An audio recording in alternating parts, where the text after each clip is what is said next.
Hello and welcome. Today we're going to be removing the wiper motor from a Peugeot 388 T8. Now starting off, we'll need to remove the wiper arms. Take a note of which side is on which. On the wiper arms, you'll need to remove these covers, and underneath there are nuts that are 16mm that you'll need to remove.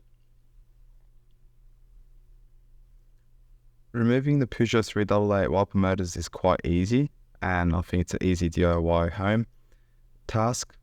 Now remove the two nuts. After you remove these, I like to spray a bit of WD-40 or lubricant. It usually does the trick, as these can get stuck. You need to wriggle these out. Sometimes it comes off without WD-40 as well. Close the bonnet and then the wiper arm individually, wriggle it, and it should pop out. And you'll need to do the same thing for the other side when the bonnet's in closed position. Now open the bonnet back up. These covers here you can remove, and you'll need to remove this front cover or seal.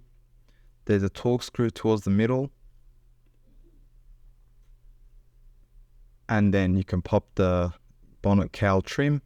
You can leave it up in this position here, it doesn't really matter. Now the thing with these vehicles is it's got two wiper motors, one on the left and one on the right. So remove whichever one that needs to be replaced on your vehicle. I'm just removing the right hand side one on this car. It has two 10mm bolts and it should slide out. It's the same idea for the other side. And then you'll need to unplug the wiper motor. Another thing is, if you're buying a replacement, I'd buy it with the linkages, and I'll show you that shortly.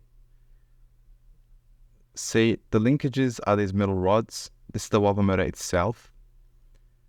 I'd buy it with the linkages because then you don't have to swap over the wiper motor linkages to the new wiper motor by removing these and then the 3 torque screws. If you have found this video helpful, please don't forget to like, comment, and most importantly, subscribe to support the channel.